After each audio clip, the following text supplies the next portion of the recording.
We're going to go ahead and call the meeting of the City of Bloomington Committee of the Whole to order. Madam Clerk, would you please call the roll?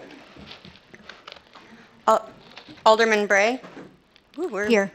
Sorry. Alderman Mathey? Here. Alderman Sage? Here. Alderman Mwambe? Alderman Burgess? Here. Alderman Painter? Here. Alderman Schmidt? Here. Alderman Black? Alderman Howman? Here. Mayor Renner? Here. Thank you very much. At this point, we're going to move to public comment. And again, in public comment, you have up to 3 minutes to speak about anything that you would like. It is our policy not to respond. If you do want immediate answers or if you want to engage in dialogue, you are certainly welcome to the open house that I have, and sometimes members of the council come, the city manager and some others are sometimes there. We can try to get you answers on the spot or try to solve problems on the spot if we possibly can. And that's 4:30 to 5:30 before a regular city council meeting. So there will be one this Friday. But again, at this point, we have 3 people who have signed up for public comment. Each has 3 minutes apiece. We start with Hope Tyrannus? I'm sorry if I butchered that. All right. I'm just talking to regards for the virtual gambling here in Bloomington, and I just want to go over a few points about how research shows it would not be in the best interest of the community.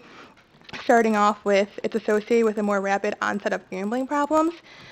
Gambling after 1 year compared to 3 years with people using virtual gambling versus other forms. And then it's fast-paced with sensory simulation and allows people to place bets every 5 seconds, which means they can go through a lot of money a lot faster.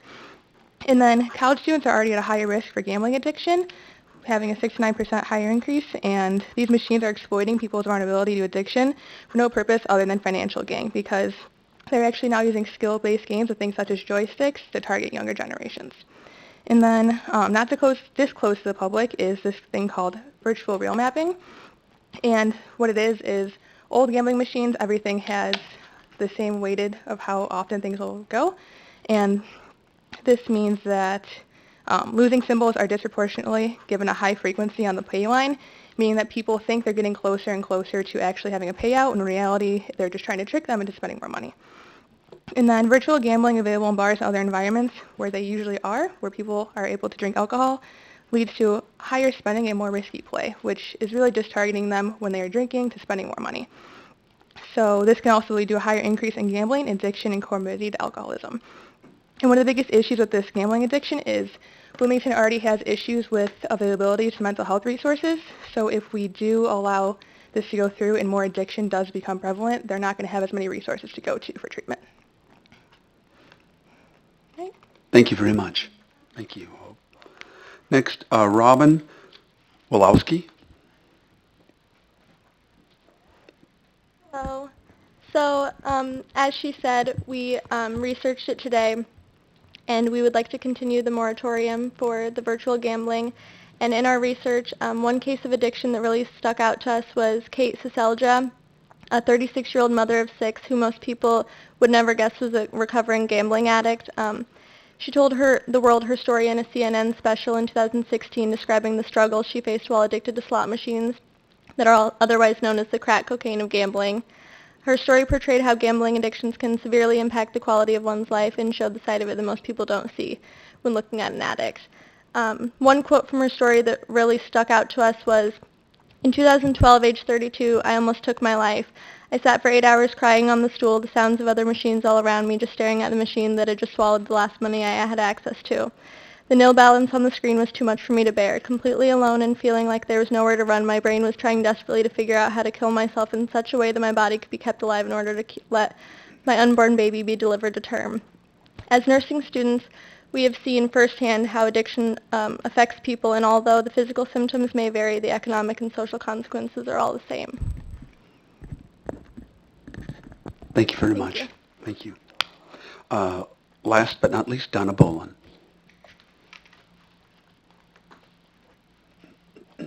I'm Donna Bolin. I live in Ward 2. Those are kind of hard act to follow, but I'm going to talk about the same thing. The machines themselves are not really going to affect any addiction. You can go on a computer and do the same thing. So to me, that's not really a valid argument, the social issue. I tried to find online when the ordinance was actually passed locally. I know for the state, the law was passed in 2009 following the recession, and the idea was to raise money for the state, provide jobs and build infrastructure, similar to the Tiger Grant on the federal level. Anyway, it didn't work out for the state, according to the article that Karen sent out. But locally, it's listed under the ordinance of amusement, not gambling. It does provide money to the city without any fiscal cost to the city. Financially, I'm not sure that it is any different than spending money on any other form of entertainment. If you want to limit or curtail the terminals or the use of the terminals, I might suggest doing a amusement tax on the user rather than penalizing the business owners. That's just my thoughts. Okay, thank you. Thank you, Donna. Okay, we move next to consideration of approving the Committee of the Whole minutes from January 22nd, 2019. Is there a motion or are there any corrections to the minutes? Move approval, I'm assuming, by Alderman Scott Black. Is there a second? Second. Several seconds. A second, I see the light, so I'll give the second to Kim Bray, Alderman Kim Bray. Any discussion, corrections? Seeing none, actually, we can go ahead and just vote. Okay. Motion carries 8-0. There are no nays to announce, Madam Clerk. We move right along then to the presentation by Connect Transit annual reporting as requested by the administration. There is a brief introduction. I'm going to turn this over to our city manager, Mr. Gleason, and then Isaac Thorne, general manager of Connect Transit, and then we will have a council discussion on Connect Transit issues. So, Mr. Gleason. Thank you, Mayor and Council. Isaac is the general manager for Connect Transit. They do this as an entity yearly. And also in the audience, you got board chair Mike McCurdy and other Connect Transit staff. Isaac, I'll turn it over to you right now. Thank you, Mayor and Council, for allowing me to make this presentation tonight.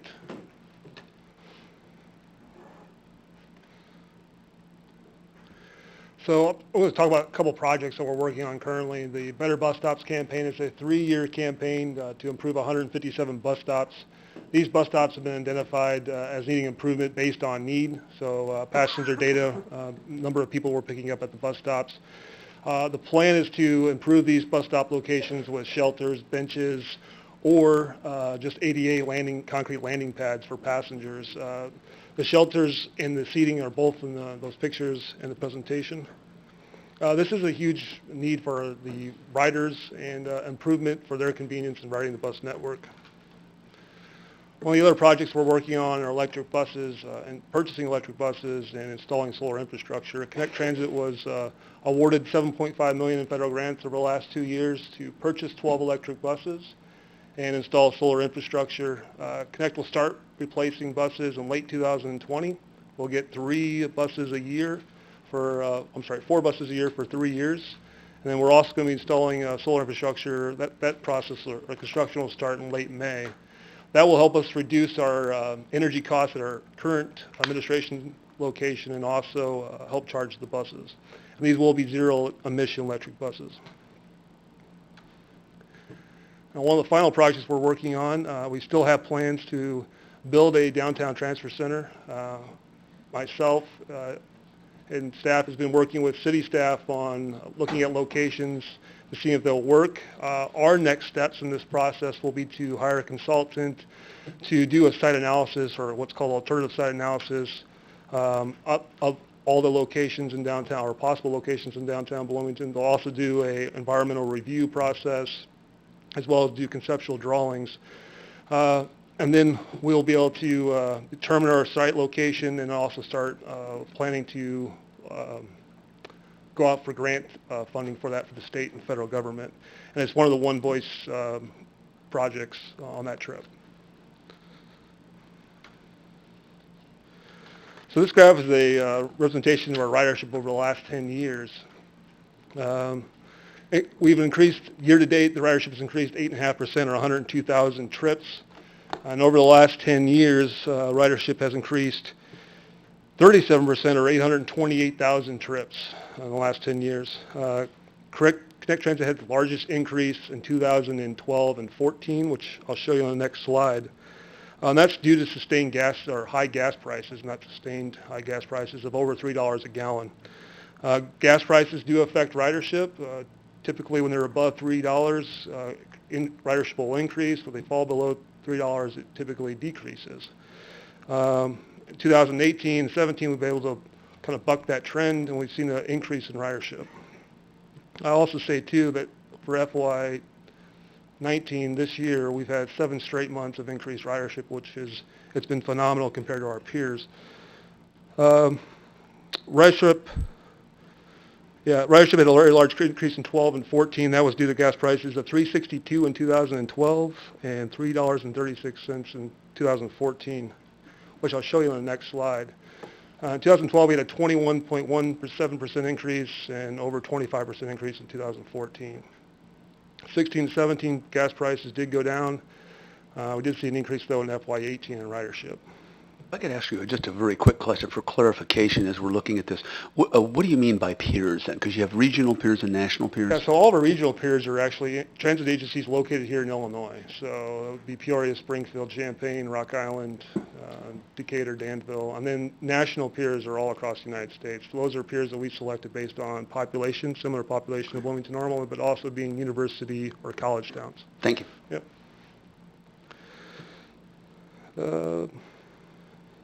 So yeah, over the last 18 months, Connect has vastly outperformed peer agencies in terms of ridership. We are up about 9.5%. Our peers are down roughly 10 to 11%. And thanks to the community and council, we were able to provide Sunday ridership or Sunday service back in August 2016. The reason I'm showing this graph is every year, starting August 2016, or every month of every year, we've had an increase in ridership, except for January. We had a slight decrease that could have been due to weather, but every month we've had an increase in ridership on Sunday. Typically, with Sunday ridership, you're going to see half the amount of ridership on Sundays you do on Saturdays, and we're also up over that. We're doing about 66% of what we do on Sundays. So it's been great. I've heard a lot of positive feedback from the community regarding Sunday's service and how appreciative they are to have it. So a couple of frequently asked questions that I know you get and we get that are located, these answers are also located on our website under frequently asked questions. So one of the first ones is, why does Connect Transit use such large buses? And this graph outlines all of our routes and the boardings per hour we have on each one of those routes. 9 of the routes up there have over 40 boardings per hour. Some have almost 120. Some have just over 100 boardings per hour. We started standardizing a fleet back in 2016 to 40-foot buses due to this reason. The 40-foot bus holds 43 people. And as you can see on that, these routes, these 9 routes that have over 40 boardings per hour, there's 18 buses on these 9 routes.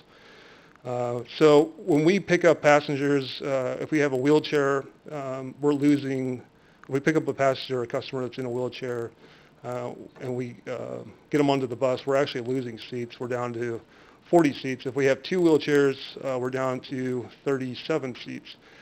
This is an overcrowding issue that we see on some of these routes.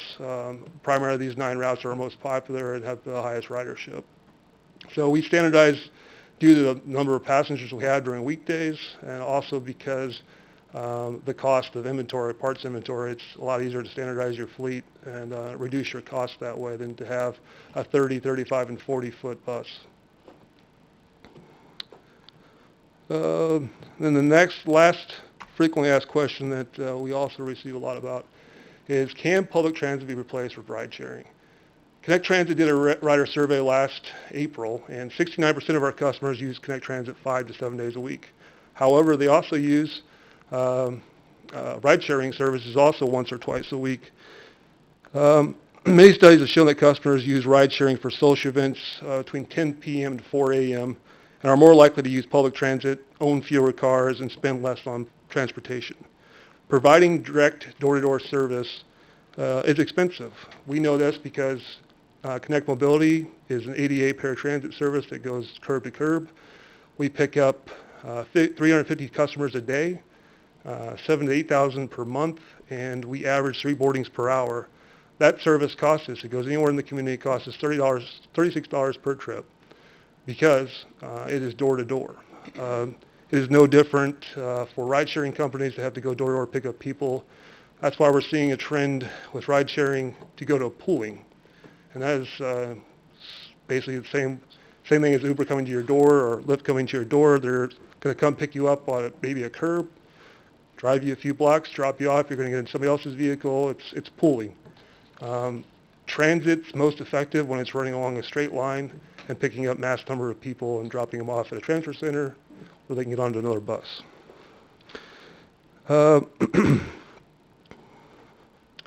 Connect Transit's average operating cost per trip is for fixed routes around $4. The efficiency of fixed route bus network lies in the fact that there are many passengers using the same vehicle to travel along a specific path. So public transit is much more efficient. However, I believe that ride-sharing does play a mobility part in our community, and it's used by people, whether that be late at night or for certain instances, but it is still available and worthwhile. Any questions? Questions of Mr. Thorne? Alderwoman Harmon. Isaac, thanks for this update. Yep. I just have one question, and I think this was asked the last time you did a presentation, and it's gone from my head. When you talk about ridership, is that each time a person gets on a bus, is that person counted, or from when they get on the bus till they actually make it to their end goal? It's passenger trips. So all agencies across North America count trips or ridership as passenger trips. So it goes back to fixed route transit's not designed to run directly from your house to any location. If you were to do that, you'd have to have a lot more money and resources to run such direct service. It'd be very costly and extremely inefficient. That's why we go back to fixed route transit's more efficient because it runs along a straight path where people are actually walking out to it, getting on the bus and going to a destination where they may have to transfer, but there's walking involved with using public transit. Okay. Alderwoman Schmidt and then Black. First of all, thanks very much for the listening sessions that you're going to be holding, or maybe they've started already. Yeah. I've had a couple of requests, I guess, that they also be at different times of the day. I think they tend to be later in the day, and not everybody can get to them. So if you could do that.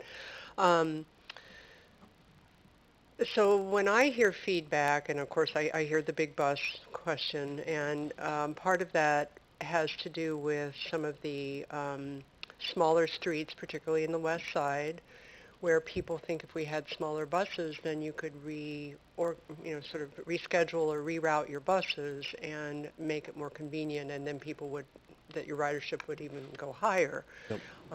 I don't know what to say to people. When I hear that, it's absolutely right. Trying to get down West Olive Street, West Grove Street, it's not always going to be easy, even for a single car. Yeah. Yeah, Parking on both sides. There's definitely certain areas throughout the community that it's very hard to get a bus down. It also sometimes is because there's parking allowed on both sides of the street, right. and Yes. it's just not safe for a large bus to be traveling down. When it comes to using a smaller bus like a Connect Mobility bus and fixed route transit, I mean, they're just not designed to do that. They only hold 14 passengers.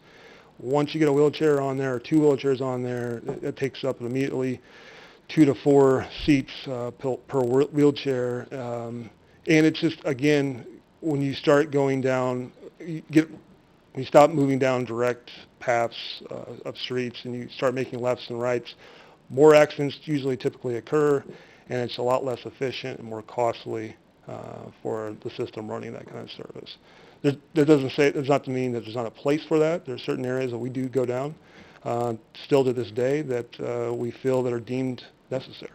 But we try to avoid that as much as possible. Yeah, I think I'm likely to hear, say, from a mom who, say, she lives on Olive Street, and so she's kind of equidistant from where she has to walk, and she's got 2 kids and a bunch of groceries, so she's got to walk. Yep.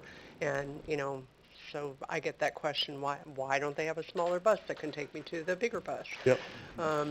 One other question that I get a lot is about the location of bus stops. 2 in particular have been called to my attention, and I think that you don't have control over that, and maybe this is a chance for you to explain that a little bit.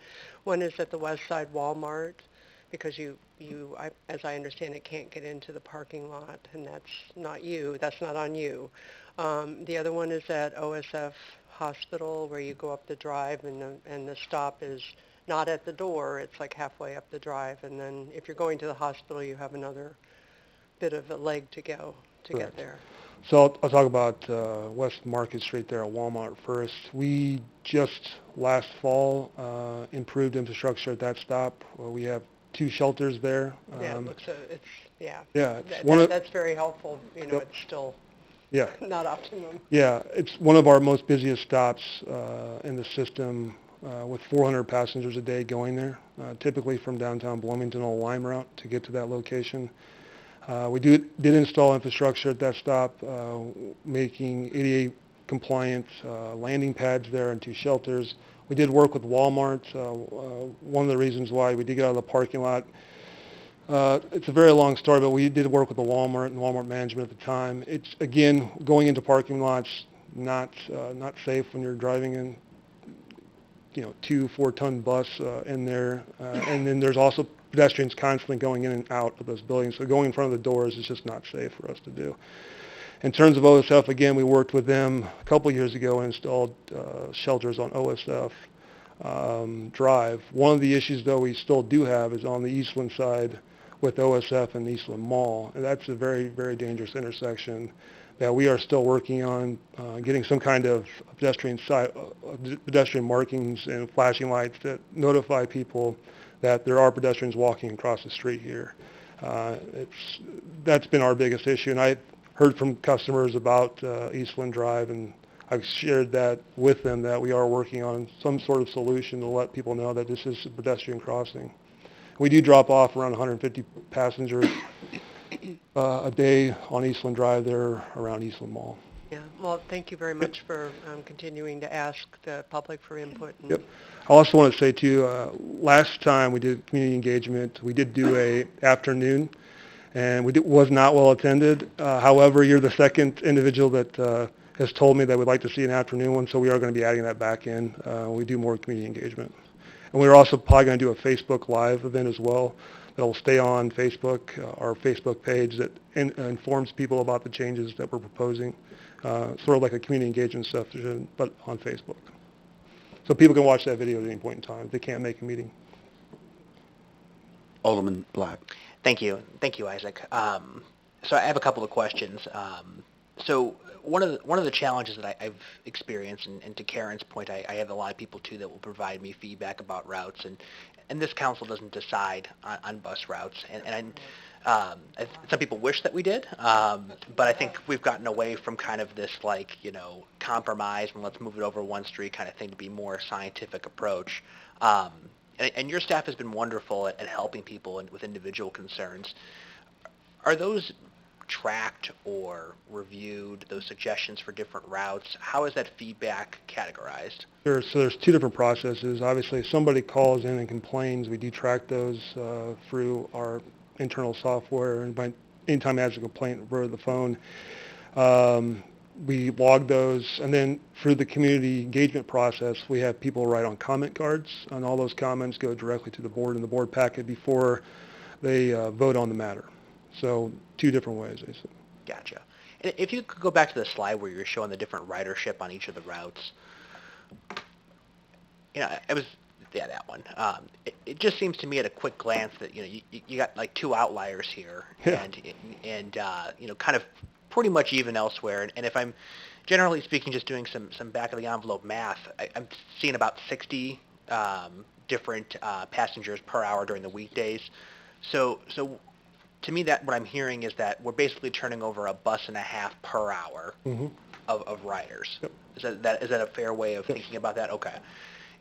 Looking at this graph, is there any desire to kind of smooth this out so that we don't have ones that are so low and then ones that are so high?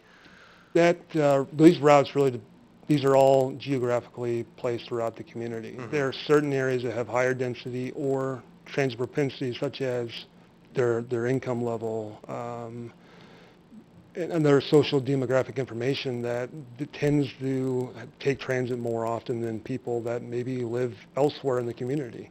And so the green, red, lime, aqua, yellow, pink, Redbird Express routes, those are always are going to have very high ridership due to the fact of where they're at within the community and the likelihood of people taking transit in those located in those areas. So like the level of service though for say the ones that are higher isn't lower for the average rider, even though that in some cases it's double or triple, and I think even you could argue quadruple than some of the other lines. Correct.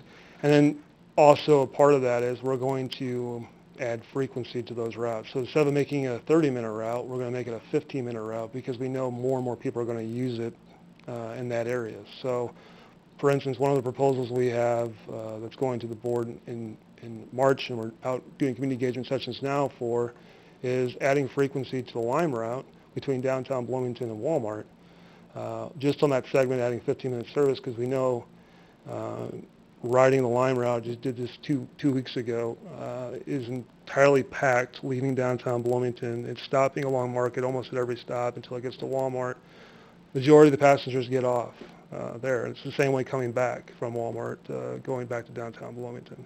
So there's obviously a large need in that, along that stretch of the route, and that's why we want to add frequency, because we believe that by adding frequency, we'll have more ridership. Typically, in transit, more frequency is freedom for people because they can go out more often. Gotcha. And I'm sorry, my last question is, so I heard there was a conversation going on about a fare increase, I think to $1.25.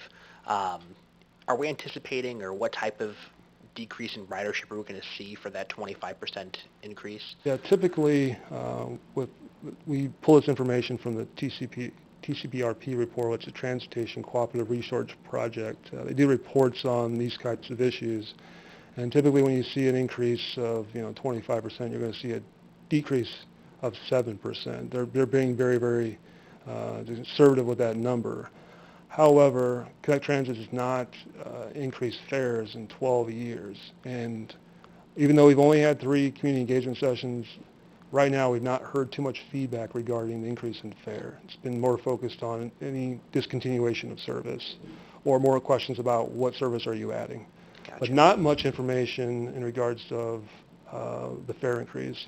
And that might be because we're adding a fare equity portion to that, meaning that anybody that's low or fixed income that can't purchase a discounted 30-day pass, we're going to be putting in a mobile ticketing app where they can pay just like they're paying now $1 for that month. And as the month goes along, they pay the $1 every day or $4 each day. Once they get to $36, it caps them at that. That's the 30-day pass price.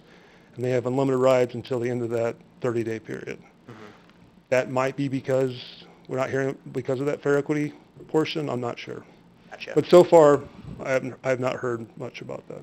And just this is my own opinion. I don't know if everybody else stands on this. That I'm more concerned about seeing ridership go up. So anything that we do that may impact ridership, perhaps that could be absorbed elsewhere. I'm always reminded when we have these conversations that the people who need Connect Transit the most aren't going to be here advocating for themselves. And so I'm very concerned about a decrease in ridership for what is, I think, operationally a marginal increase in revenue. Yep. Just wanted to clarify, if you were to even these out, wouldn't that mean more transfer points and make it more difficult for the people who are on the Aqua line or some of the others? Yeah, again, I think really these routes, where they're located and looking at the density of their location is going to depend on where they're at in terms of ridership. In transit, we have what's called a frequent service route and a coverage route, and right now we're split 60/40 on that. Coverage route typically goes to areas that aren't as dense as maybe downtown Bloomington. They may be on the east side of Bloomington and Normal or north side of Normal, where it's not as dense as downtown and uptown. No, I just meant that if you were to try to even these out, Oh, that would mean that you'd have a large number of people who'd have to transfer to another bus. Yep. Yep. If you were to cut that back. Yep. Alderman Matthey and then Millawamboy. Thank you, Isaac. I just wondered if you could give us an update. We voted to allow for digital signage on the back of the buses, and I haven't really heard much about it. I've seen it on a few buses, and I wondered if you could give us an update what's going on with that. Appreciate the council doing that. Unfortunately, the vendor that we had doing it is no longer doing it in transit at all. They pulled out of Nashville and they pulled out of Connect Transit. We had a 1-year contract with them. We got about 6 months. It wasn't taking off like they wanted or we wanted. Obviously, they were providing all the hardware for free and then basically giving us 50% of the revenue. So it was a great deal for us. However, it was not working out for them. If we wanted to go about this again, most advertising agencies are going to want us to purchase the hardware, which makes sense. But we don't want to spend that capital to determine whether or not we're going to get any revenue from that. Did they leave the existing hardware? Because They did. They took it with them. they took all the hardware out of the buses again? So we actually helped them install it. We uninstalled it because it is owned by them. Yeah. We were just sharing the revenue at 50%. Okay. So there's a possibility we look at it in the future again, but we need a vendor or a sales institution or somebody. Okay, thank you. Yep. Alderman Millawamboy. Okay, sure. Thank you, Isaac. And sorry I was late, so I hope I didn't miss this, the answer to my question. But you have this on frequently asked questions, and it's one of the frequent comments that I hear about is empty buses. Yep. So I'm sure, there's a science to it, right? Because I've seen it throughout town. At any given point in time, you might see a bus that's empty, but then you go to a different location, you see a bus that's full. Right. So I just thought I would give you an opportunity to explain the science behind all of it. Sure. What you're seeing, this is a graph basically of weekday passengers per hour. So this Monday through Friday. Obviously, throughout the day, you are going to see variances of, you may see a bus with only 2 people on that. It may be 12 o'clock in the afternoon. But typically in the mornings, between our peak hours of people traveling to work, just like anybody traveling in their car, and people going home from work, we're going to have these averages around 60. As I said before, 9 of these routes have averages above 40 boardings per passenger hour, or per hour.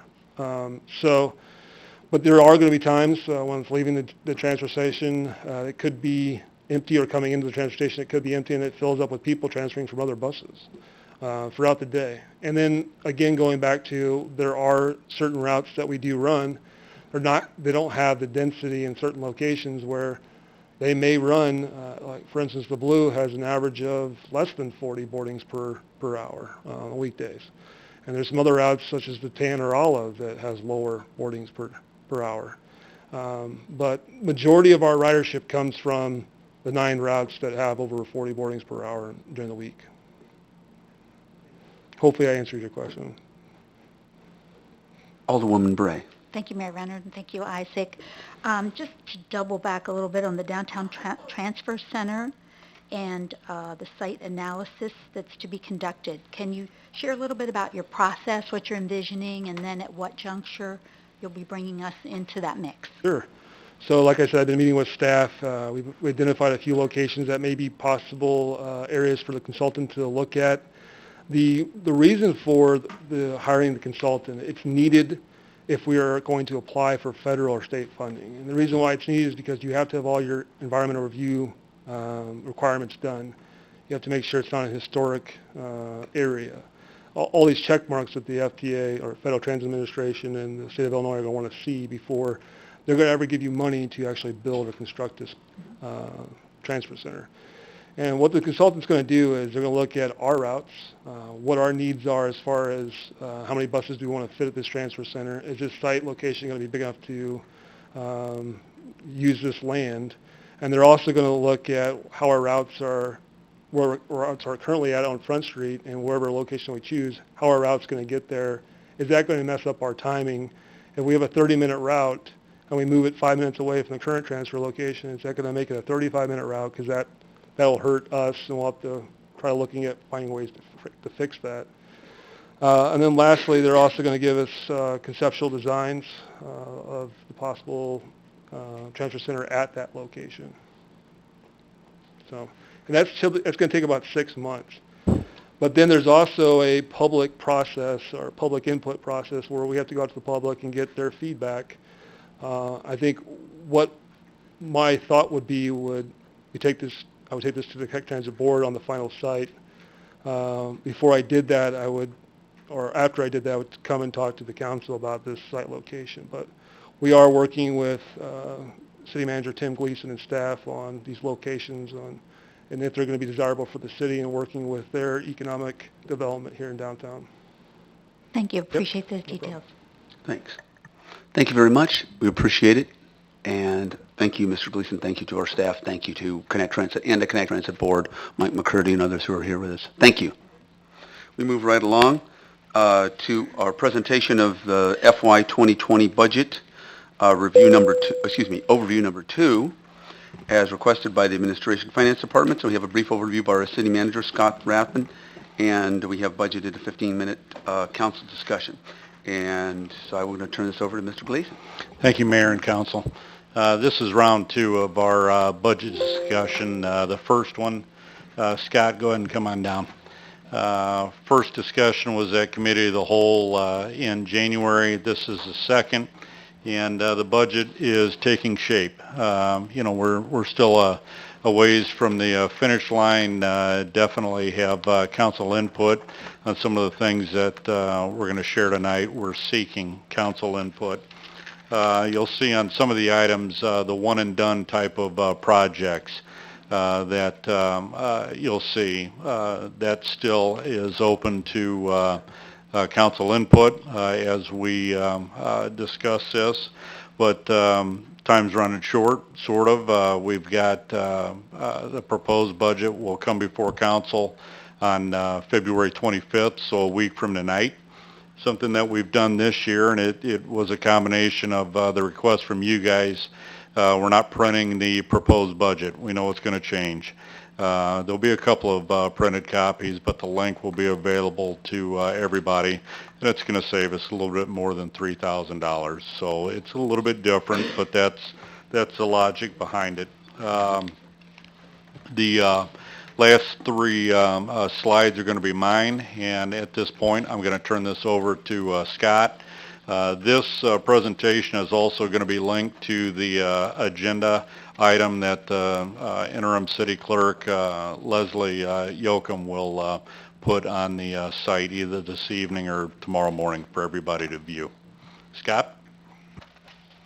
Yo, budget time. Again, seems like it was just yesterday, last year, going through this. So the last discussion was focused primarily on how we were reviewing 2020 last year. So $2 million deficit and how we were arriving at being balanced. Tonight's numbers are going to be more 2019 budget versus 2020 budget. So the deltas between those two is kind of more the format that occurs in the budget books. And we're going to try to kind of mirror the same presentation format that I use in the monthly finance director's report, so that we start getting some consistency in the reporting that you guys are seeing, as opposed to, there's been a lot of different looks, I think, as far as what we present. We have to present different things sometimes, but getting down to this stage, I think if we kind of look at those major tax revenues, and then the income statement, that summary income statement for the general fund, that's the statement we go over every month. You start kind of seeing some of the same categories, the same numbers, it'll start gelling a little bit more, hopefully. That's the hope. So, but first of all, we're going to start with the highlights.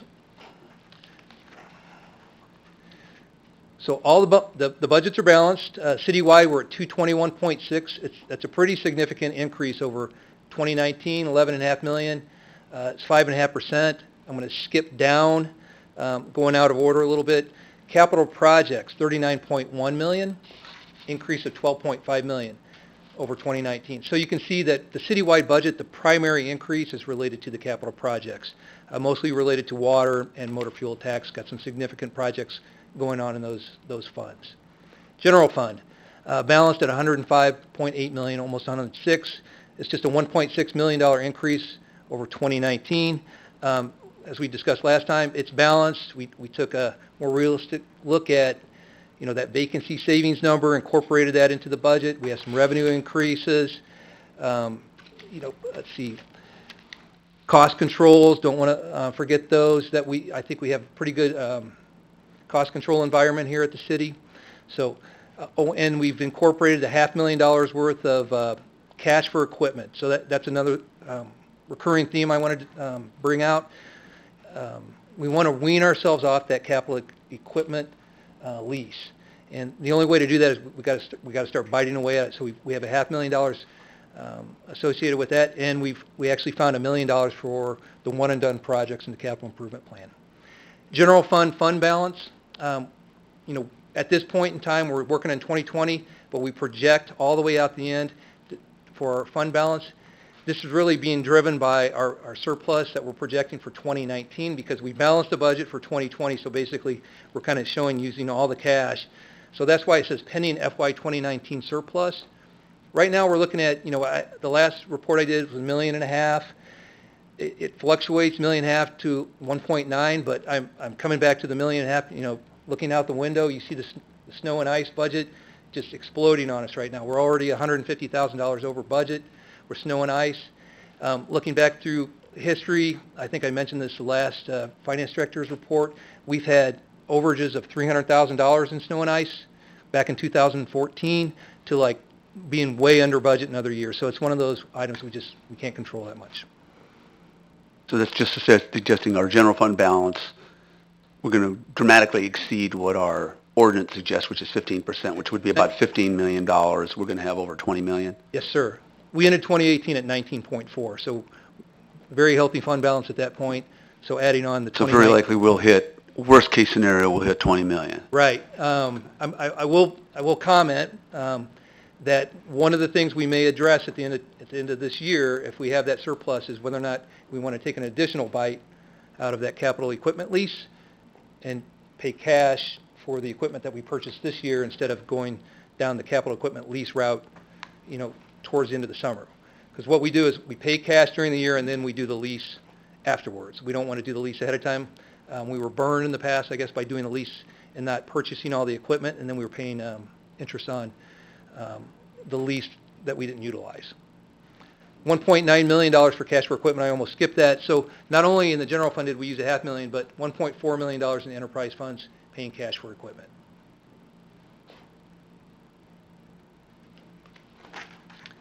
So this is where we're going to replicate the format from the finance director's meeting. So major tax revenues first, and then we'll go into the income statement. Property tax levy. So you can see we've got the 2019 budget, 2020 proposed, the dollar change, percent change. I'm only going to highlight a couple here, but that one probably stands out to you guys because, we only increased the levy by $275,000. Partially, part of that was the library. The other was for the city related to the EAV increase. So the rate stayed the same, but we recognized some increases there. The Empire Street TIF, that is beginning to realize some property tax. The county handles that for us. We don't levy for that. So that wasn't part of our levy presentation and what you approved in December. So that will go into the TIF. And for 2020, we're transferring $130,000 of that to capital improvements for the streets to reimburse the general fund for streets, and then the rest will stay in the TIF pending additional projects there. Home rule. I've been talking about this a lot. That's trending favorably. I'll take this opportunity, though, to remind you, home rule, every dollar that comes in, 10% McLean County Health, 10% goes to streets. So, when we have a $500,000 increase, part of that's going out to other areas, other projects, not projects, but just keep in mind we have that occurring with the home rule sales tax. State sales tax decrease due to 2019 trends and FY19 budget adjustment. What that means is when we budgeted 2019, we were looking at 2018. I mean, we take into account 10 plus years of history, and we use that to put some seasonality into the months. We budget those by month, even though we put one number into the system. 2018 was an exceptional year. We found out there was some anomalies that hit, so we did forecast that as a potential trend in 2019. 2019 is not doing as bad as it seems during the finance director's the report I do, but we need to take that budget down to a more reasonable level right now. Utility tax decreased primarily due to telecom trends. The telecom portion of utility tax has been coming down a couple $100,000 a year ever since we initiated the tax increase in 2016. So that is a concern. It's just continuing to head down. Food and beverage, that's been trending favorably.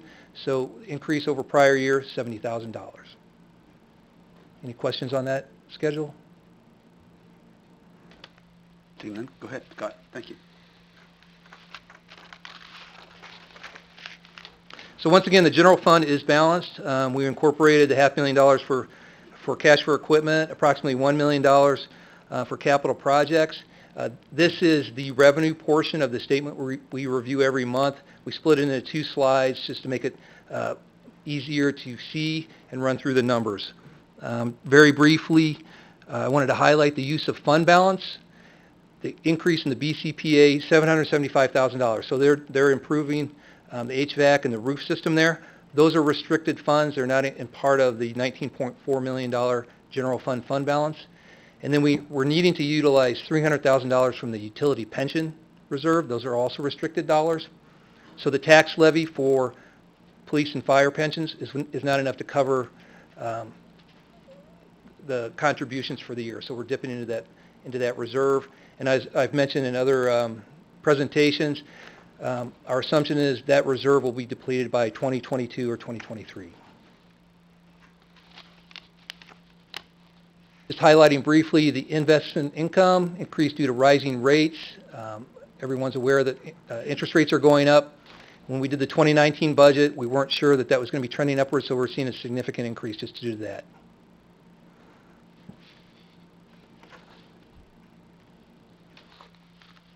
Expenses, the benefits, that's a large decrease, $11.5 million down to $10.6. A significant decrease in IMRF and the health insurance. IMRF rate came down. The health insurance was a spousal exemption, had a primary impact on that. Skipping down to capital expenditures, you can see that we had 0 budgeted in 2019. Typically with the general fund, for capital projects, we do a transfer to the capital improvement fund, so that number would be in transfers out. But for the BCPA, since those are restricted funds and we're paying cash for equipment, we're having the $1.3 million reflected in capital expenditures this year. Other intergovernmental expense, increase of $522,000 due to public safety pensions. And then the reduction in the transfer out, reduced capital improvement transfers. A lot of this has to do with, we did transfers in the capital improvement plan last year for projects that weren't executed, specifically the new fire station. So this year we were able to include the use of fund balance in the capital improvement fund for capital projects that reduced the amount of money we needed to transfer out to hit that $1 million objective.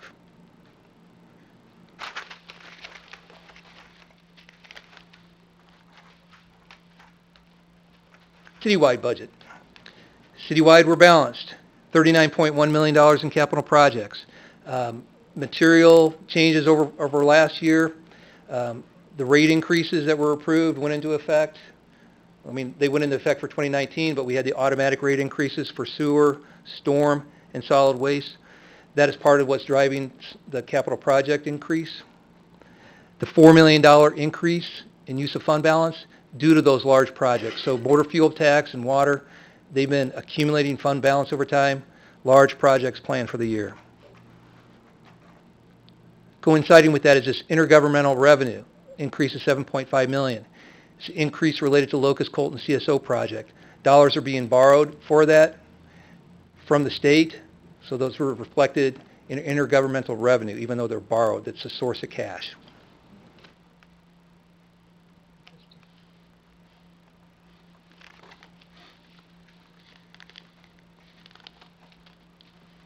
Citywide expenses.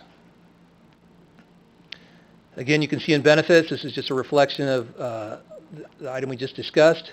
Contractuals, a significant decrease, 1.8 million. Budget adjustments in the insurance funds and reduction in the Bloomington Normal Advantage. These were just cumulative, added up to a large decrease over prior year. Capital expenditures, here's where you can see all the capital projects budgeted. $14.2 million increase over the 2019 budget.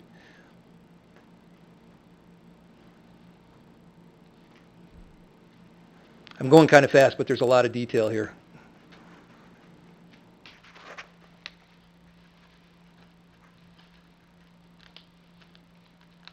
Capital projects. The general fund, I've listed some of the specific items. The approach we took, we polled the departments to prioritize the capital projects. We place especially a large emphasis on trying to address the facility maintenance needs. So you can see a lot of the first few line items here: kitchen remodel, unforeseen major facility repairs, space and security modifications, BCPA tuck pointing. That's almost $925,000 in continuing to upgrade and update and maintain our facilities. It's a primary concern around the city, so we try to address it with this budget this year. The other comment I'll make is $5 million in streets and alley and sidewalk programs. I commented on this last time. Typically, we're at the 4.4 to 4.6 between the sales tax and what's the other one? Local motor fuel tax. But this year we had fund balance that rolled forward, so that's how we came up with the $5 million. Enterprise funds. I'm just going to do the totals here. Water fund projects, nearly $11 million. Sewer fund, $4.4 million. Stormwater, $1.7. I consolidated all the projects under $1 million into other miscellaneous projects. That detail will be available when you send out the link to the budget books. You'll be able to see all the detail in every one of those funds. Enterprise funds continue. The arena is an enterprise fund. Arc flash is a public safety or as a safety issue. The lighting improvements were out of compliance as far as the aisle and stairway requirements go, so that addresses that. Motor fuel tax, nearly $14 million. Police firing range, lodge building repurpose. Those are from drug enforcement funds, though, so those are not being funded by the general fund.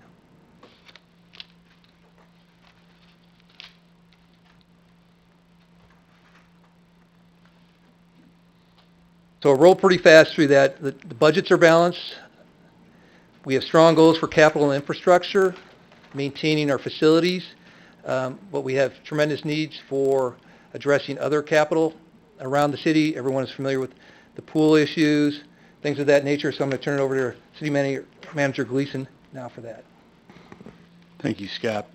Next slide. I feel that it's my responsibility to share with council some of the other sources of revenue that might be up for consideration. Could be an ongoing revenue stream that we recover. It could be, just for FY20 or a current fiscal year. Not offering an opinion on the return on investment on anything that's on the screen before council. But just simply showing that our Economic Development Council contribution is $100,000 annually, and mirrors that of the town of Normal. The Bloomington Normal Advantage, BN Advantage, our contribution is $125,000. Town of Normal's is $0. And then lastly, Convention and Visitors Bureau, the CVB. Our contribution is $475,000. One item to the tune of about $50,000 is a contribution that is made through the CVB for the visitors center downtown. So even reducing that number of $50,000, you're looking at a true $425,000 contribution to the CVB. Town of Normal is at $109,000 currently. The CVB actually in the past, and it's not this way now, nor is it for the town of Normal, was tied to the hotel motel tax. It is not any longer. And then roughly our numbers on hotel motel tax revenue, City of Bloomington, about 1.7 million, town of Normal about 1.2, 1.25 million, just to share those numbers as well. And just to, if I could just ask on these, we hear questions from, I think, probably all of us from business leaders about, especially either the Economic Development Council, and the question would be, what do we get from it? Being Advantages taking off, that's a different type of program. Convention Visitors Bureau, I'm glad you mentioned the fact that $50,000 of that is operating capital for the downtown Route 66 Visitor Center as part of their deal. I think I can speak, and I shouldn't speak for Alderman Black, who's also in the CVB. I think I've got an answer when people ask me about the CVB for that question. I don't know that what kind of answer I have for the EDC. And I'm going to leave that up to you guys to, we do have some discussion later, but I just, as a prep and maybe prep discussion. EDC is in transition, but that board is actively pursuing recruitment for the executive director. You've got Mike O'Grady that has served as the interim for a little bit more than a year, I believe. Being Advantage, again, it's a major investment. And your comments, Mayor, it's positive that it's taking off. I think some that I've learned in the community had some, I don't want to say hesitation, but they're glad seeing that it's taking off as well. CVB, they've done, Crystal's done an excellent job. They have quite a bit in reserves for that entity. But they've got those dollars covered for conventions that are scheduled and planned out to 2022. So have that money covered. Again, large contributions. Phil, it's my responsibility to share with council that this is a possibility. It could be a one and done on the revenue side where you reduce funding and we plug it into some of the needs that we have as a city, which may not be a suggestion that it's something that we'll see in FY21. It just might be for FY20. So that's something that is for consideration of council. Next slide. Something else that I feel that I've got the responsibility to do is consideration of funding streams for multi-year capital projects. When we talk about those things that are going to require a ongoing revenue stream in order for us to fund, it's exciting if we get to that day where council, has the challenge of prioritizing those multi-year projects. This is completely different than the one and dones that Scott Rathbun was just sharing, that we know the FY20 budget, however council carves it up at the end of the day, we know that we have this revenue that will be able to cover some of the one and done type of projects. This is different. And there's a number of things that we could have talked about. We could have talked about sales tax. We could have talked about property tax or utility tax. But it was pretty clear from this council that those aren't items that really are up for consideration. The ones that may have risen to that level that would be considered is a locomotive fuel tax. Currently we're at 4 cents. If we increased an additional 4 cents, which we would be allowed, I know that I've shown 1 cent equates to $575,000. 4 cents is $2.3 million. Public Works Director Jim Karch, he's, I think, shared with council and the community in the past that our target number on road repair is about $6 million. In the budget portion that Scott Rathbun walked through, we have projected for FY20 $5 million. So it's not hitting that number that our Public Works Director believes that we need to be hitting in order to stay right at that sweet spot where we're doing just enough to be on schedule to keep our head above water, if you will. Now, what I would say, and it's in parentheses, and again, ultimately, this is council's decision.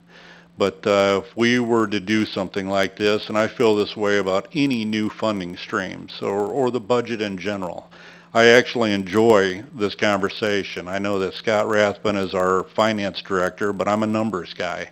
And when we talk about being stewards of the taxpayer dollars, I enjoy having these monthly conversations and then the budget conversation where we explain to the community how we're using their dollars. So when we're talking specifically about new potential revenue, I think it would be very important for council to consider dedicating or pledging that to a certain type of project. And I believe that that potentially gives the community assurance that it's not just being lost in the pot of money that Public Works uses towards road repair. So of a $2.3 million number, I think some of the money could be used to hit that $6 million mark, but maybe it's $1 million in road preservation, which is a strategy of Public Works. But we attach actually a type of road work to any new revenue. And then if there's any remaining, maybe it's an investment in the downtown, sidewalk to sidewalk type of road work. And then economic development opportunities, I think, is another area that any additional funds out of the locomotive fuel tax could be used for. Let's say we have the opportunity that a business is going to come to town and as a part of the economic development package, they say, we want you to build our stub road, up to the business that's being considered. Just an opportunity like that. Obviously, it comes before council for consideration, but it's a dollar amount that we might be able to use for economic development discussions. Again, totally council's decision on that. Video gaming. If I could just clarify for that, that is earmarked.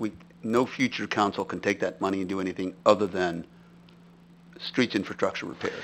Unless it came before council and they undid what you guys do, potentially. You could even attach a sunset provision to any new revenue as well. Thank you. Sorry. The other one is the video gaming terminal fee. Currently, we have a moratorium, and that's going to be a discussion item here in a little bit. But we have a moratorium that ends on March 1st, completely separate to a moratorium. We have about 250 video gaming terminals. The town of Normal has an annual fee of $200 per. I just threw a number out, and again, it's not a recommendation. This is for council to consider. $500 per video gaming terminal fee times 250 equates to $125,000 of revenue as an ongoing revenue stream that council could dedicate to a new capital project if you so choose. One thing that staff is considering on the video gaming terminal fee is we have different types of businesses. You have the not-for-profit profits, like a VFW. You also have the 24-hour truck stops, and then you have your taverns. One thing that staff is looking at is if those could be carved into different fees for the video gaming terminals, if this is something that council would actually even consider. So again, not a recommendation on my part, but do feel that it's my responsibility to throw out that menu of revenue options. If we were to consider multi-year new capital projects that the existing budget just would not be able to touch. And then lastly, next steps, review the economic entity contributions. Secondly, review the potential capital improvement projects and potential new funding sources. And then the FY20 budget schedule is next week is the proposed budget presentation on the 25th, proposed budget public hearing on the 11th, and the final budget adoption targeted for April 8th. And we've still got Scott that's close to the podium. If Mayor or Council have any questions for us, we'll take those questions. The mayor will be back in just a moment, but let's open it up for questions and comments. Alderman Matthey. Scott, just to clarify for people who might be watching this and not understand what you're talking about, when you talk about the cash for equipment, we have been doing an annual lease for capital equipment purchases every year. And one of the reasons I approached you on this months ago, and you said you already had a plan, which made me happy, is because the interest payments on those the leases that we've been signing have been steadily going up. And I think that the one we just signed in October, the interest payments had gone up to like $275,000 on it. So moving away from that old style plan where we lease that equipment every year is going to potentially save us a lot of money in every interest on every bond every year. Is that correct? That is correct, as well as the way the capital lease works. We begin the debt service the following year. So during the budget process, it takes a little of the focus off the equipment purchases because you're not paying for it until the next year. So that's another reason I wanted to wean ourselves off that, not only from a cost standpoint, but just to put the focus on that cost component of the budget during the current year. And have you looked at what the total savings would be if we can get away from all those cash for purchases for because each of the bonds, each year is a separate bond, right? Or a separate lease? Separate lease, yes. Separate lease. I have not done that in total, but for next week I'll have that number. Okay, thanks. Alderwoman Schmidt. I want to express some concern, I guess, about the local motor fuel tax increase. I certainly get your point and the opportunities that are there, but I'm worried about what Springfield's going to do. And do we have any sense of what balls might be in the air there and how, we could end up with something that, where people really are driving around Bloomington and potentially normal? I've heard some of those same comments coming out of Springfield. I'm not in a position to say it's likely or unlikely, but I have heard those same comments, that Springfield's considering this at the state level. Know that our local dollars, and I know all of you know this as well, but it's more so for the community.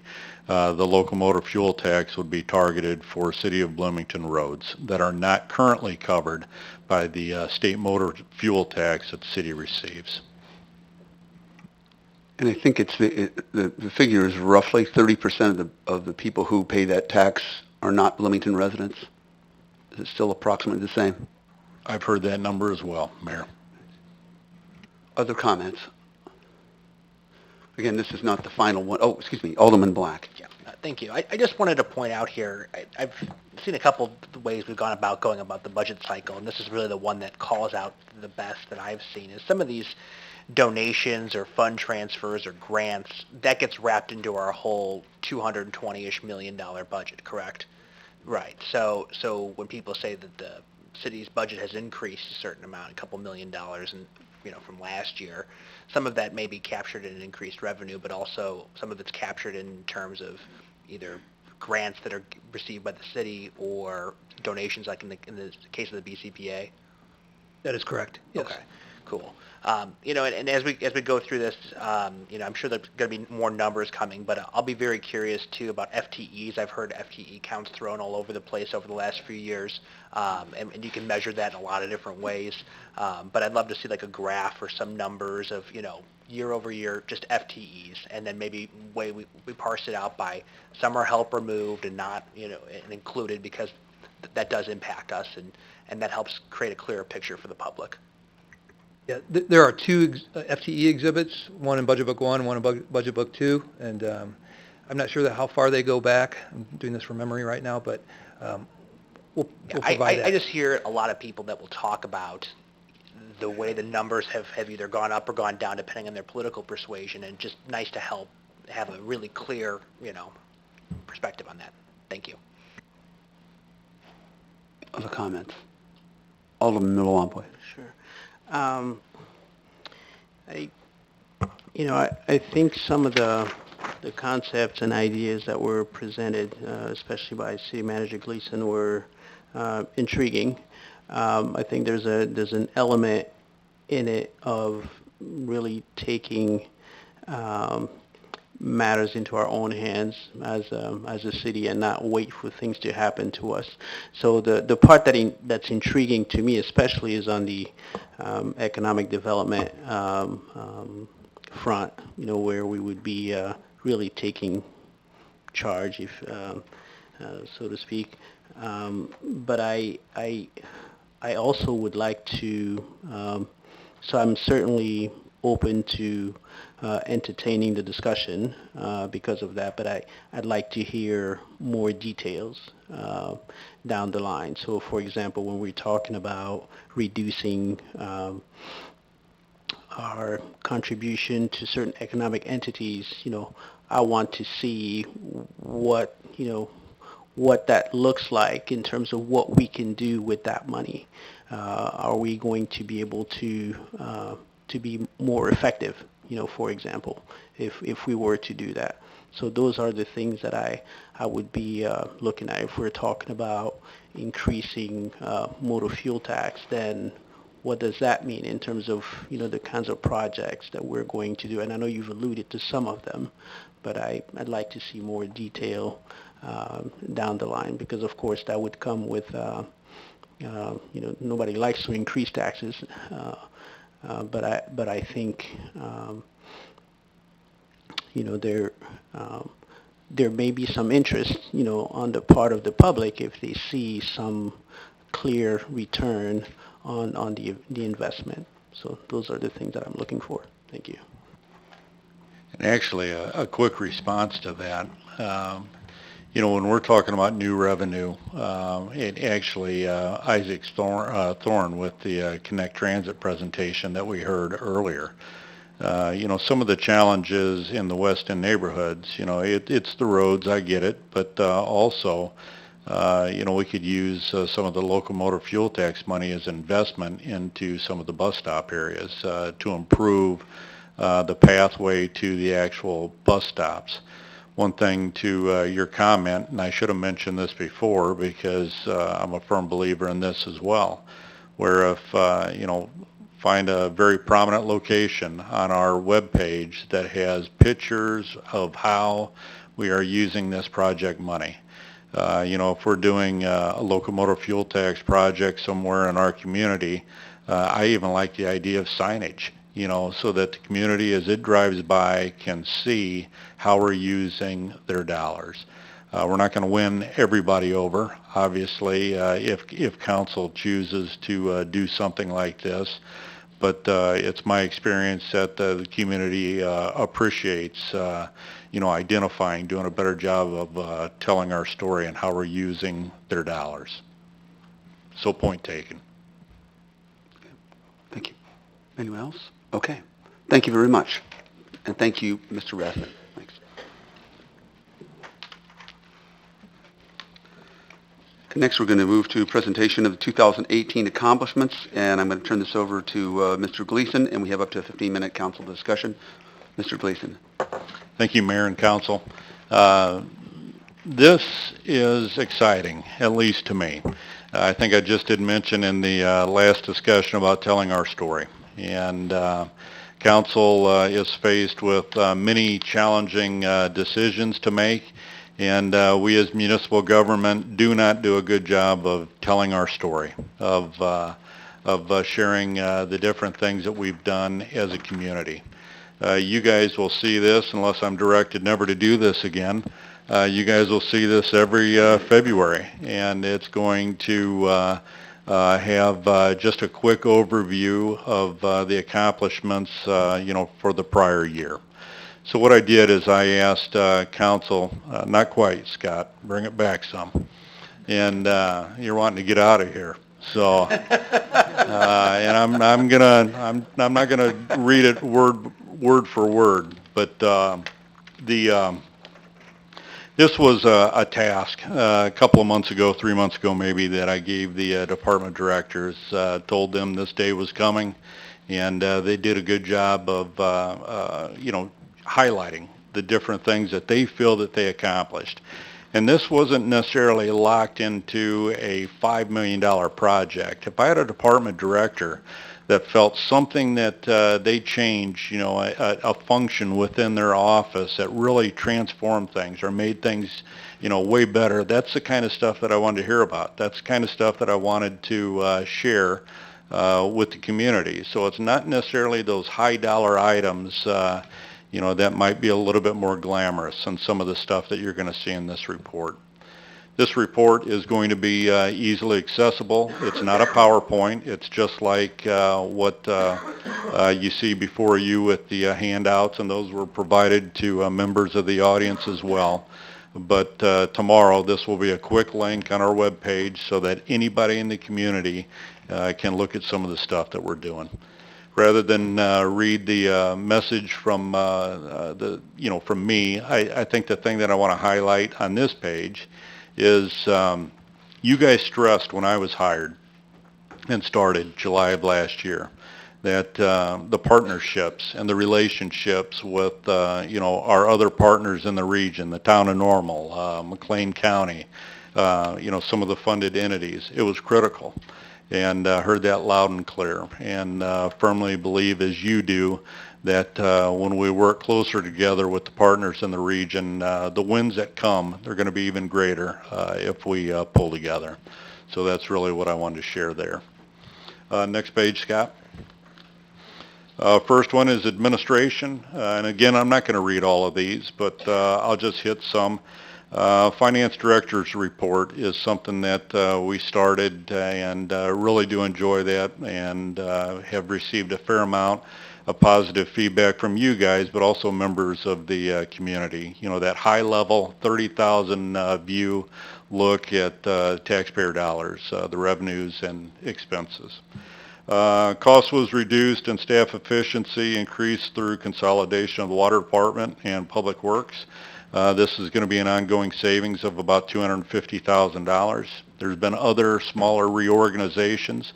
So even though we've got an FY20 budget that is lining up, pretty well, do not, and I know you guys don't think this, but the community can rest assured that we even, in these, what we will call maybe a good upcoming fiscal year, pushed even harder back at the department directors to scrutinize what your true needs are, what your spending is, and that's part of the reason that FY20, to be quite honest, is looking as positive as it is because that pushback. And the directors, I say pushback, the directors welcome that as well. And I'm very pleased with some of the ideas that they come up with. Again, they might be small, but they really set a tone within the organization that we're always self-evaluating. We've got a solid credit rating. We could improve, but we're in pretty good shape. And also, we're identified as one of the greenest cities by Insurify. Next. City Clerk, this is one that, just a quick overview, you talk about a reorganization possibilities, that's probably going to be reorg number 4. That's going to come before council in April. And interim city clerk Leslie Yoakum has done an excellent job up to this point. So really appreciate working with her. In the bottom right circle, look at that. When we talk about FOIAs, look at what that city clerk's office has pushed out in terms of required responses to FOIAs, almost 1,500. So a fair amount of staff time to meet those requirements. And we are transparent as an organization. Procurement procedures necessary for completion of Bloomington Municipal Code codification. That's something that Leslie and her team have done a fair amount of work, and that's going to be something that we will see in FY20. So that's exciting as well. Next. We have community development, and quite a bit has happened there. We have the wayfinding signage. That was a 3-year process, several meetings, and the team that was looking at that for the council, and with your approval a couple of weeks ago, that will be realized as a project that's completed in 2019. The second bullet item, City Council with Wesleyan, talking about a partnership, trying to accomplish something with economic development. We entered into the MOU, stands for Memorandum of Understanding, and we're trying to market the property that's in the 800 block of North Main, the former Mennonite Hospital, Electrolux. That's been talked about quite a bit. The last one, the department assumed oversight of the John M. Scott Healthcare Commission. This was something that council heard how the monies are being expended as grants. I think it was the last council meeting. Next. Finance. Here's one where $11.8 million in debt, which will save, refinance nearly $11.8 million in debt. That was a consolidation or review of 2 separate bonds, and it's just taking that time to find opportunities. And this is one where it's going to save us $1 million over the term of both of those bonds. And that's the approach that Scott Rathbun takes to the areas that he's responsible for. And it turned into $1 million savings for the community. One of the bullet points down a little bit further below, the water cashiers were absorbed into the finance department as part of assuming the entire utility billing. Part of that is efficiency. A part of that is customer service, where we're trying to just have one counter space where a resident of the community can go and take care of multiple items that they might have to for the city of Bloomington. GFOA Distinguished Budget Presentation Award for the FY18 budget. This is one that Patty Lynn and Scott Rathbun and the former interim city manager Steve Rasmussen get credit for this as well. So that was an excellent job on their part. Finance reviewed payment processing methods, implementing new procedures of electronic funds transfer and electronic bills collection, resulting in time savings for staff. This is an area on the technology side that we're going to ramp up, and we're going to see even more in calendar year 2019. Next. Fire.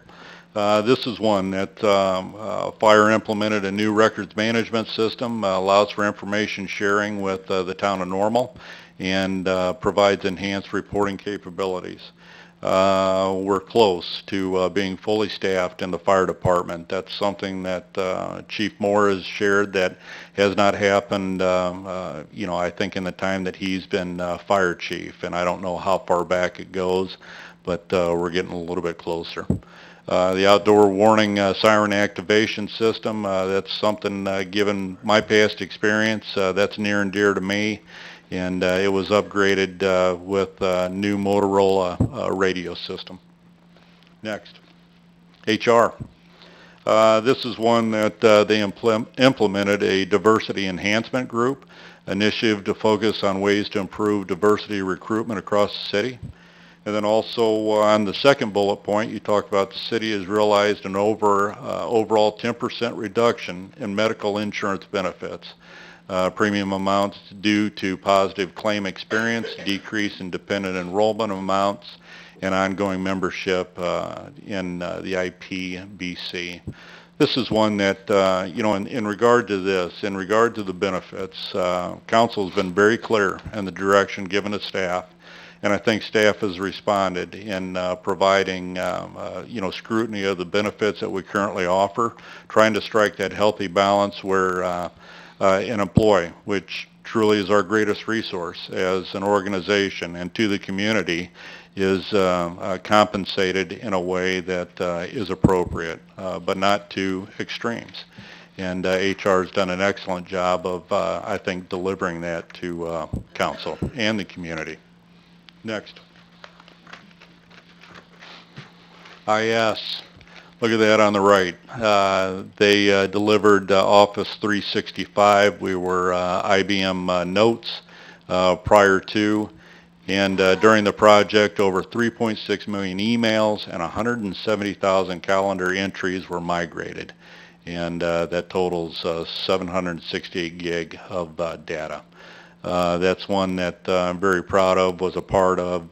Scott Sprouse and his team did an excellent job. And then they're constantly trying to improve their customer service and have done an excellent job there as well. IS staff worked with police and fire personnel along with the vendor Tyler Technologies to upgrade the computer-aided dispatch public safety call management system, which is critical for the public safety folks. Next. Legal. We can't forget Jeff Juergens and his team. Legal successfully integrated procurement into the department, streamlining several processes. Also integrated contract administrator into the organization department, providing additional review and oversight. And then also legal helped draft contracts and negotiated agreements to address legacy and outstanding development issues and policies. The library, they had a holiday today, so Jeannie's not here, but we're going to talk about her. And the couple of the accomplishments, and there's several. The Illinois Prairie Community Foundation awarded the library with a $500 grant for a Bingo for Books program, gifting a free book to low-income students served by Western Avenue Community Center.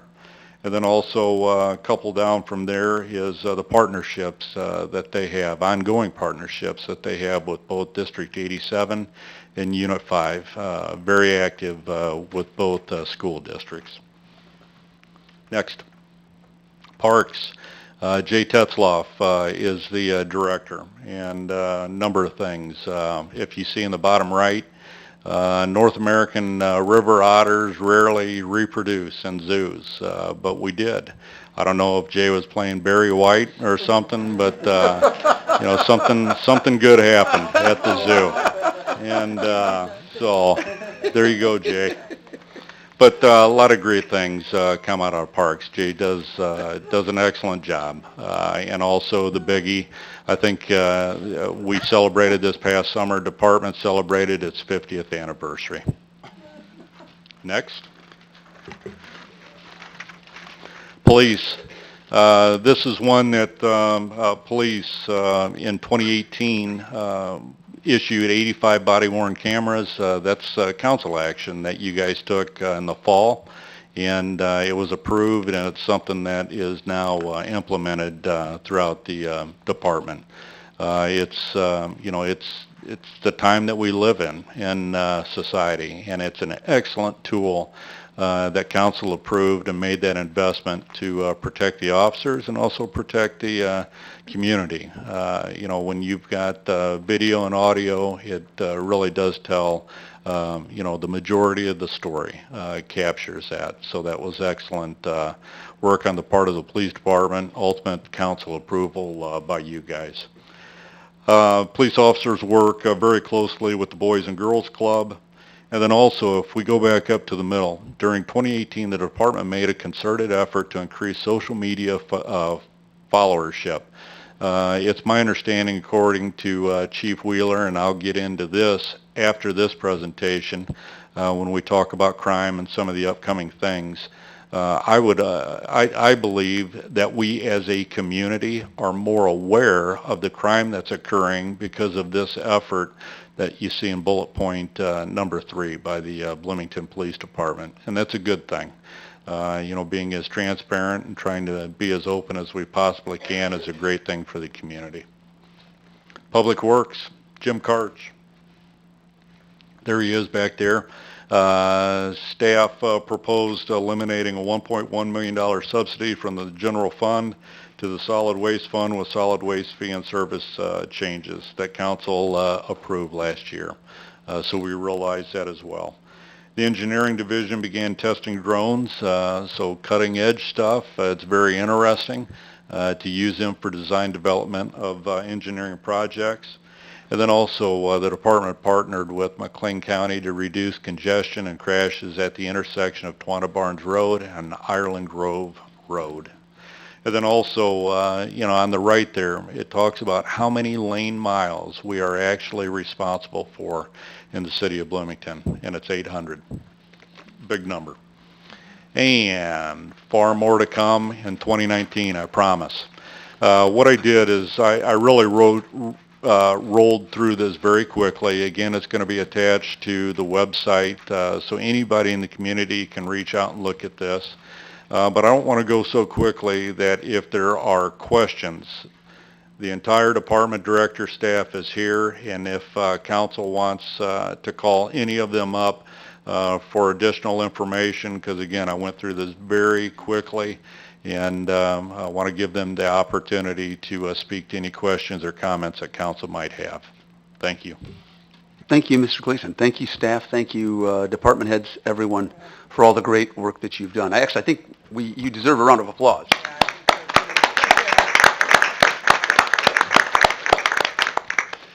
Now, questions. Alderman Matthey, or comments? Chief Wheeler, I just want to say that whoever's doing Facebook for the police department right now is hilarious. So, yeah. Is that who it is? Okay. Well, he's doing a great job. I look at it every day and I'm cracking up laughing. So. And it's educational, right? Yeah, it's very educational. Any other comments on the city manager's update? And thank you. I think this is a tool, not just for the council, to remind us. Sometimes if we get bogged down in the day-to-day, the week-to-week, month-to-month, we don't always realize how much we've been accomplishing through the staff. And so appreciate this to the staff, and certainly thank you so much for this. Appreciate it. Alderwoman Schmidt. I just want to add on to that. I think we need to recognize how much transition we've been through in 2018, and that makes this especially, really a powerful statement of excellent work, and we're all grateful. Hear, hear. Can I say one more thing, Mayor? I would be remiss if I did not, while the department directors, brought this data forward, communications manager Nora is the one that is responsible for the document that everybody just did see. So she did an excellent job, and I would have been remiss if I had not mentioned that. She's not here to take credit. I know, but she's watching. Thank you. Thanks, Nora. Yeah. Can I add something? Oh, yeah, of Yes, course. Sorry. And to that point, I would say it's a really nice document. It's a lot easier to digest, I would say, particularly for our citizens, who may not necessarily know where to go, where to find information. A lot of times, our information is buried into pages and pages and pages of stuff, so this is good. Thank you. Next, we move to City Manager's report. Thank you, Mayor and Council. Real quick, with some of the recent crime concerns, wanted to share a couple of things to the Council and to the community. Chief Wheeler is going to be having the Bloomington Police Department bi-monthly presentation, and that's going to be on February 27th. Where exactly is that, Clay? Osborne Room over at the police department. And then secondly, the annual Bloomington Police Department stats, the crime stats. That's a presentation that will be before council at the council meeting on March 11th. So given some of the recent discussion, I wanted to make sure that everybody, more so the community, was aware that it's going to be a public discussion both at the 27th at the Chiefs meeting, but then the crime stats presentation meeting on March 11th. And upcoming agenda items. What we've got coming up for February 25th is the Finance Director report, business registration. That's an item that's going to come before council. I suspended it, but the full authority comes before this council to rescind. And if that is in fact approved, we'll make as staff short order of the turnaround, because never in question was the tremendous value from an economic development perspective, but even more so a public safety perspective, the data that we're collecting in this business registration. So it's an opportunity to improve on what was put out, and if council does in fact approve to rescind that, we'll have a turnaround fairly quickly. And you meant the $50 fee. Well, again, that's something that Maria really pressed me hard, with the Panagraph interview. But if this comes back in front of council, maybe the recommendation not to charge a fee on the upfront, on the front end, and there is, very real staff costs, but the true value is the data again, and then a penalty if somebody does not comply on the initial and the renewal, going forward. So yes. Thank you so much. March 11th, we have the annual crime statistics presentation, and then also trades representative that everybody's familiar with, Mike Matika, oversees a program not in our town. He's going to provide council about a 5-10 minute presentation on March 11th. And then also, you'll see if anybody's looking at the packet, we had the zoning ordinance adoption that was going to come on the 25th of February. It, in fact, is going to be moved to March 11th. And really the biggest reason is just to answer any remaining questions. Gives us a couple extra weeks to make sure that we're on firm ground, because this has been an overwhelming task, for any community. And this is several months in play, and we want to make sure that we cross the finish line and have covered all the bases in terms of questions or comments. So that'll be on March 11th. That'll do it for me, Mayor. Thank you. Thank you. At this point, I'm going to turn it over to Alderwoman Johnny Painter, who has a proposal to continue the moratorium on video gaming. And she has a presentation of approximately 3 minutes, and then we have about a 5-minute council discussion, and that is to see whether or not there is sufficient support to bring this for an actual vote. Alderwoman Painter. Thank you. I'd like to propose that we permanently stop the proliferation of gambling terminals in Bloomington. Because of the very poorly written legislation, it's not the cash cow that we were promised. As a matter of fact, it's a revenue drain. It's also interesting to note that video gambling is illegal in Chicago. They figured this out right at the beginning. Our 30% tax rate is much lower than most other states. Casinos in Illinois are taxed at 50%, and casino gambling supports Illinois schools. As video gambling has proliferated, it has cut into the profits of casinos, thus starving our schools of much-needed funding.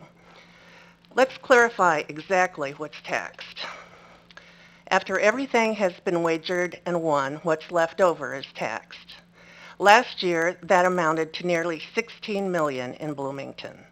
30% of that amounted to approximately $4,800,000. The state got 25% of that, about $4 million, and Bloomington got around $800,000. $800,000 barely covers the cost of regulating these machines and the social costs they incur. After taxes, the money left over is split around 50-50 between the establishments and the terminal companies. Last year in Bloomington, that was approximately $11 million, $5.5 million each. Admittedly, local bar owners and fraternal organizations do put a portion of their profits back into the local economy. However, as I stated before, a huge amount is wagered at 2 local truck stops, and most of that money is fed back into the corporations or it drives away. I'm also aware that some local establishments have become dependent on this income for various reasons, and I don't intend to pull the rug out from under them. However, going forward, we must find a better way to grow and enhance our local economy because this is just a loser. In 2017, Illinois had a shortfall of over $83 million due to video gambling, and that's rising every year. We can't fix the problems of our state, but on the local level, we can actually begin to fix our own situation, which is why I would like to extend this moratorium indefinitely. Thank you. Okay. Comments? Alderman Milwaukee. So just a process question. So what happens from here? What would happen would be if there is sufficient support to put this on the council agenda, then it would come to a vote, presumably at the next council meeting. Okay. So that essentially what we're looking for is an informal, up or down, not necessarily, it's more on, do we discuss this? Right. It doesn't mean that if you say you want to discuss this in further detail, that you necessarily would support it. Right. It just, do we move this forward? Is that a fair statement, Mr. Jurgens? Okay. All right. Right. Okay. Yeah. And then it goes, so March 11th, is that? Would it be, have we talked about, would it March 11th? It could be February 25th, okay, that's why I said either the next meeting or the meeting after. Sounds like it could be February 25th. Okay. So I would like to see us have a discussion about this before we start talking about an ordinance. Well, that's the question. Do we have a discussion? Okay. Yeah, that's really all we have. Okay. Are you in favor of discussion then? Oh, yeah. I just wanted to clarify that we weren't talking about an ordinance for the moratorium, but that we'll have a discussion. A discussion about the moratorium of the ordinance purely. Thanks. Alderman Belang? I think Amelia had me beat. Oh, okay. No, I didn't. I just turned it No, on. Okay. Yeah, I'm interested in proceeding on this conversation, but there's two pieces to the aldermanic request form. We talked about continuing the moratorium. The second is discuss the number limit we want to allow. Is that part of it too, or are we putting that in the back burner at this point in time? I'd like to put it on the back burner. Okay. I mean, it may come forward with the discussion. Mhm. That's why I put it down there. Gotcha. Okay. Because some of the feedback that I've gotten is that perhaps at some point in time in the future, if we were to limit the number that we allow, I don't know how many terminals there are in Bloomington. 250. 250. We say 250, and somebody wants to get rid of theirs. What is that? We'd have to figure out some sort of mechanism. Does that number go? Does it become free market to somebody can buy that license, or those are things that I think we could sort out later. Yeah, the substance of it we would talk about. Right. Yeah. Right. Okay. So, but yeah. You're a yes for talking about it. Alderwoman Schmidt. I think I still need a little bit of clarification about where we're headed here. So the proposal is to vote on continuing the moratorium on video gaming, right? But I also am hearing people say we need a lot more conversation. We heard about differential fees tonight, which is some feedback I've gotten.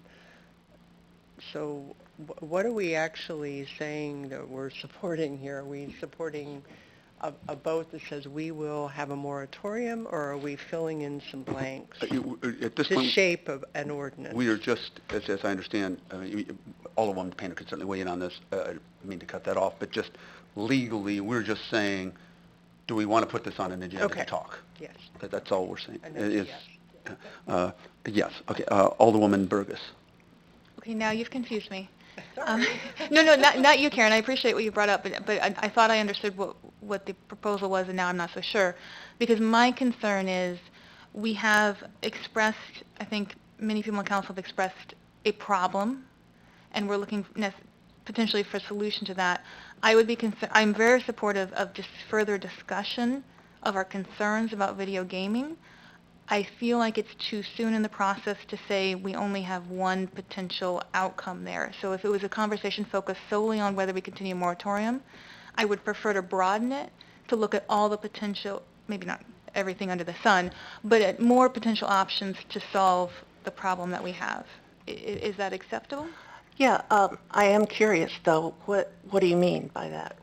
Give me some ideas of Well- what you have in mind. Sure, and I think some of them were discussed here. We could look at more restrictive zoning, so we limit where these facilities can go, what kinds of facilities can have video poker. We could look at a limitation on the total number of video poker machines that are allowed in the community. We could look at higher fees to disincentivize the proliferation. I'm not sure what's most effective, but I'm curious to find out because I would like to know more about what is the scope of the issue we're looking at, so we can make sure whatever action we take accomplishes what we would like to see accomplished. Okay. So, and I don't think that, tell me if I'm wrong, but based on at least the intent, I don't think that those things would be out of order. No, not at all. Okay. Okay.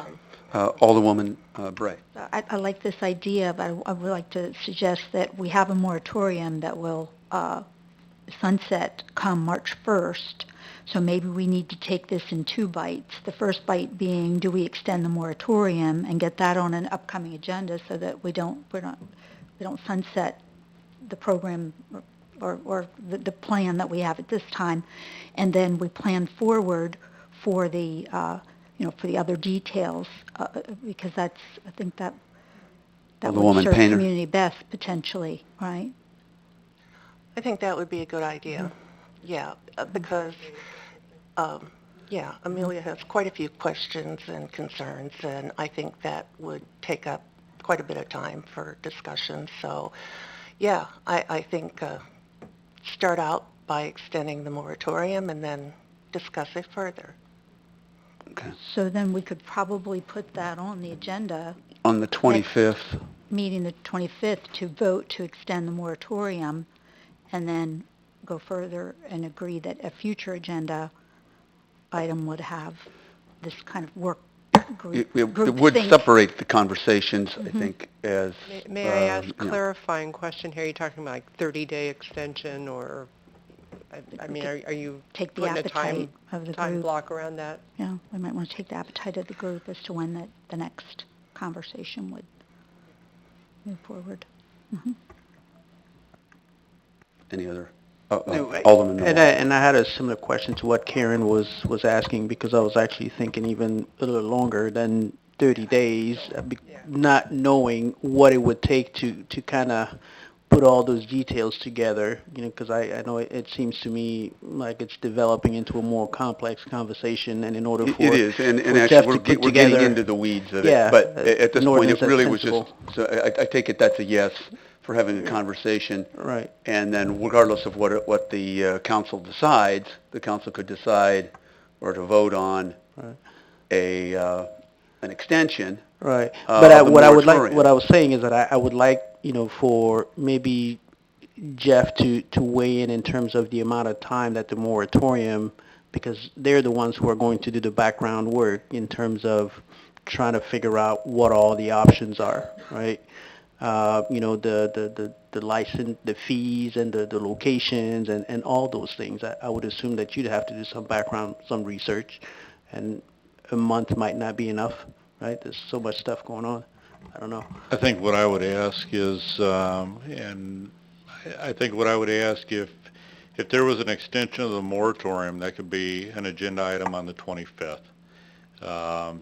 If we tentatively scheduled the fuller discussion on the 11th or the 18th of March, 18th being the next committee of the whole, I think staff would be prepared. Obviously, we'll replay this discussion to make sure that we capture, some of the comments and questions that have been raised by council, and then we'll sort of take it in directions, as well, based on what we learn when we start to dive into this.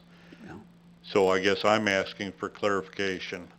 An ordinance to continue the moratorium, and that's an ordinance item that's on the 25th, and then maybe, through a tentative date of March 25th to have a fuller discussion has occurred in the past, but then the decision being an agenda item on March 25th. the fuller discussion, we'll target the 11th in case there's follow-up for the 18th. Okay. And that was a question. If, actually, we can go to the maker of the motion, and is that acceptable? I'm fine with that. Okay. Alderman Sage. And thank you, Tim, for clarifying that, because I think that helped me a little bit. And Johnny, I just want to be sure that I'm connecting these two key dots. What you're suggesting, or what I think is being suggested, is we will have a conversation and a vote at the next meeting. So regardless of what may or may not come up in the conversation that we're going to have on the 25th, we will vote on the 25th. We will vote for the moratorium to be extended. Okay, thank you. With no conversation on the 25th. So extend the moratorium on the 25th only. We are prepping as staff for the fuller discussion for March 11th. Okay, thank you. And okay, so there would be, as we're assuming it, Amelia, that was your, one of your questions and concerns, is that there are other options other than, because, I mean, there are difficulties, as we know, with a moratorium, just an absolute moratorium on anything, right? And you kind of highlighted some of those. Alderwoman Bray?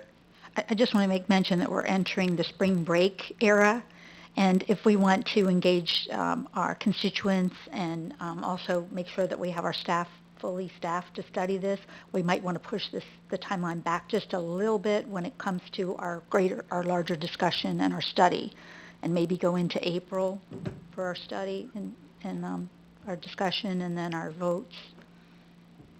That's a very good point. Yeah, spring break. First council meeting in April would be Monday, April 8th. Mm-hmm. Okay. And just to clarify, just as for the record, this did come up. There were some members of the Liquor Commission that wanted to talk about this on the Liquor Commission, and I said at this point I think this is a public policy issue that is likely to be addressed by the council, so it was not discussed at the Liquor Commission.